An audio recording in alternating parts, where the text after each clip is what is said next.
22 લાખથી વધુ વિદ્યાર્થીઓને હાલાકીનો સામનો કરવો પડી રહ્યો છે, તો યુવાનોમાં કેવો આક્રોશ. જ્યાં ભાજપ સરકાર અને જે આ શિક્ષણ નીતિ છે એના વિરોધમાં એક શાંતિ યજ્ઞનું આયોજન કરેલું હતું.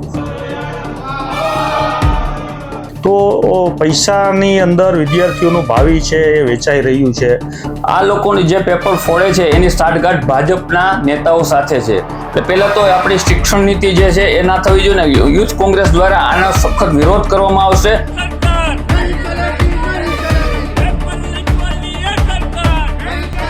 ને ઉગ્રથી ઉગ્ર આંદોલન કરવામાં આવશે.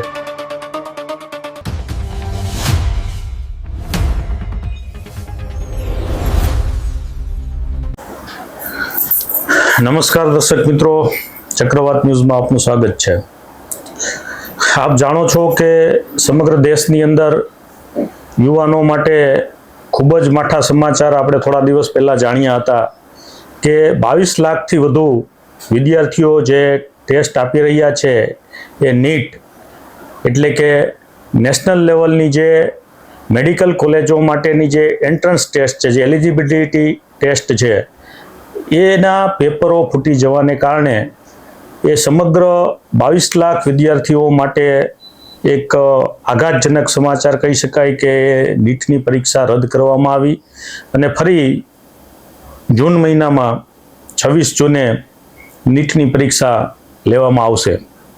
તો આ સમગ્ર ઘટનાક્રમને કારણે જે આશાસ્પદ વિદ્યાર્થીઓ હતા, જેણે ઘણી જ આખું વર્ષ સુધી સતત મહેનત કરી હોય, રાતને દિવસ ઉજાગરા કર્યા હોય, એ વિદ્યાર્થીઓની સાથે સાથે એના મા બાપોએ પણ એટલી જ કાળજી લીધી હોય અને આ પરીક્ષા આપ્યા બાદ એક માનસિક થાક કહી શકાય એમાંથી મુક્તિ મેળવી હોય. એમાંથી ઘણા વિદ્યાર્થીઓ તો ક્યાંક ફરવા પણ નીકળી ગયા હશે, ઘણા વિદ્યાર્થીઓએ પોતાના ચોપડા છે એ ક્યાંક આડાવડા કરી દીધા હશે કે કોઈને આપી દીધા હશે. એ લોકો માટે જ્યારે આ સમાચાર મળે છે કે ભાઈ આ પેપર નીટનું ફૂટ્યું અને પરીક્ષા હવે રદ કરવામાં આવે છે, ત્યારે એનો જે આઘાત છે એની આપણે કલ્પના ન કરી શકીએ. ઉત્તર પ્રદેશની અંદર કોઈ એક વિદ્યાર્થીએ તો આત્મહત્યા પણ કરી. તો આ જે સમગ્ર ઘટનાક્રમ છે, જે દેશની અંદર આ કોઈ પહેલી ઘટના નથી, આ પહેલા પણ નીટના પેપરો ફૂટ્યા છે. તો યુવાનો આ ઘટનાને કારણે આક્રોશિત છે. યુવાનોને પોતાના ભવિષ્ય સાથે ચેડા થઈ રહ્યા હોય એવું લાગે છે અને સમગ્ર દેશની અંદર આક્રોશનો માહોલ છે. આ પરિસ્થિતિમાં આજે મારી સાથે ચર્ચા કરવા માટે રાજકોટ જિલ્લા યુથ કોંગ્રેસના મહામંત્રી નરેન્દ્રભાઈ પટેલ ઉપસ્થિત છે. નરેન્દ્રભાઈ, આપનું સ્વાગત છે. સૌથી પહેલા નરેન્દ્રભાઈ, આપને એ પૂછવા માંગીશ કે નીટના જે પેપર ફૂટી ગયા અને જે 22 લાખથી વધુ વિદ્યાર્થીઓને હાલાકીનો સામનો કરવો પડી રહ્યો છે, તો યુવાનોમાં કેવો આક્રોશ છે અને આ સમગ્ર ઘટનાક્રમ વિશે તમારી શું પ્રતિક્રિયા છે? જો જિગ્નેશભાઈ વાત કરું તો આક્રોશની વાત છે કે જે વિદ્યાર્થીઓએ 2-3 વર્ષ જે આ નીટની એક્ઝામ માટેની તૈયારીઓ કરી છે, એમની જે મહેનત ઉપર પાણી ફરી વળ્યું છે જે આ પેપર લીક થવાના મુદ્દે. જેમાં આક્રોશની વાત એ છે કે જે આક્રોશ એટલે કરે છે વિદ્યાર્થીઓ કે ક્યાંક ને ક્યાંક એના સપનાઓ સાથે છેડા કરી રહ્યા છે ને એના માનસિક તણાવને લીધે ઘણા વિદ્યાર્થીઓએ આત્મહત્યા પણ કરી છે, જેને લીધે યુથ કોંગ્રેસ દ્વારા ઓલ ઓવર ઇન્ડિયામાં એનો વિરોધ કરવામાં આવે છે. નરેન્દ્રભાઈ, આજે સૌરાષ્ટ્ર યુનિવર્સિટી કેમ્પસમાં યુવા કોંગ્રેસ દ્વારા એક વિરોધનો કાર્યક્રમ યોજાયો. શું હતો આખો ઘટનાક્રમ?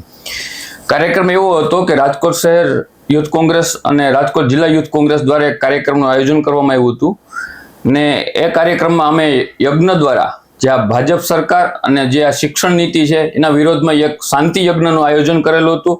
એ શાંતિ યજ્ઞ દ્વારા જે એનડીએની સરકાર અને જે વારંવાર આ પેપર ફૂટે છે એને ભગવાન સદબુદ્ધિ આપે ને જે વિદ્યાર્થીઓ સાથે આ છેડા થઈ રહ્યા છે એના એવું ના થાય એના વિશે એના લીધે અમે શાંતિ હવન કરવામાં આવ્યું હતું.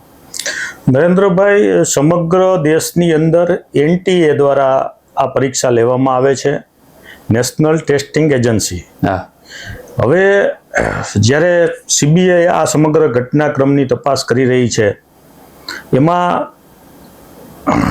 એટલા બધા મોટા માથાઓ, ખાસ કરીને જે પેપર કાઢનાર લોકો હતા, પ્રોફેસરો, એની પણ એની અંદર ધરપકડ કરવામાં આવી છે અને જે પાર્લામેન્ટરી કમિટી છે એણે એનટીએના મુખ્ય અધિકારીઓને પણ જવાબ આપવા માટે પોતાની સમક્ષ બોલાવ્યા છે.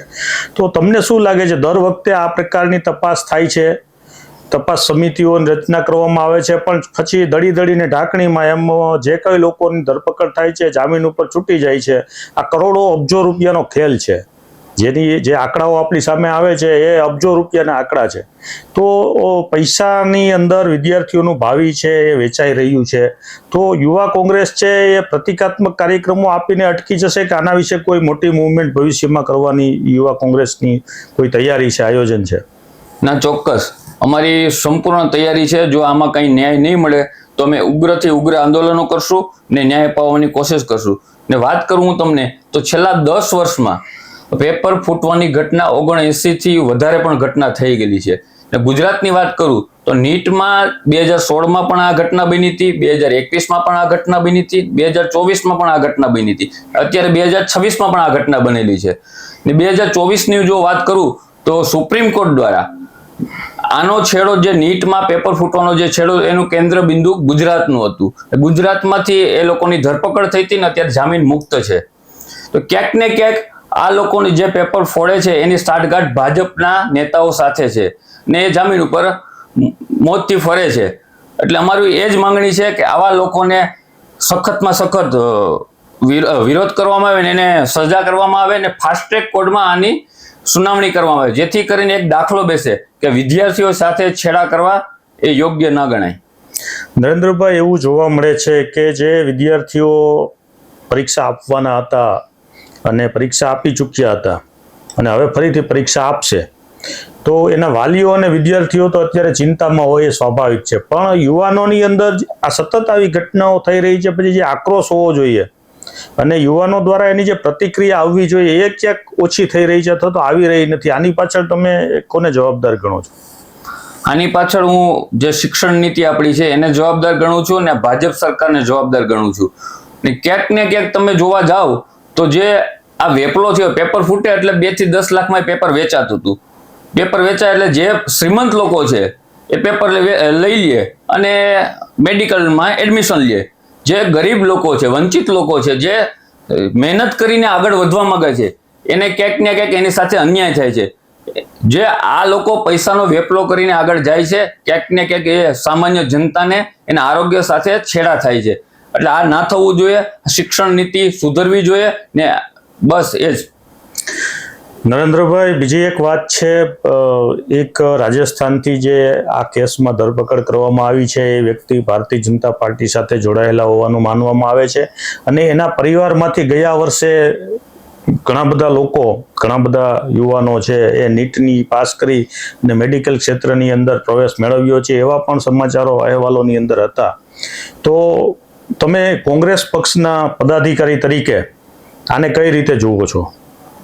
ચોક્કસ આ પેલી ઘટના એવી નથી કે સાહેબ કે જે ઘટના દ્વારા પેપર ફૂટે છે. પેપર ફૂટે છે એટલે દરેક પેપર અત્યાર સુધીમાં તમે જોઈ લો જેટલા પેપર ફૂટા છે ક્યાંક ને ક્યાંક એ પેપરનો વેપલો થાય છે.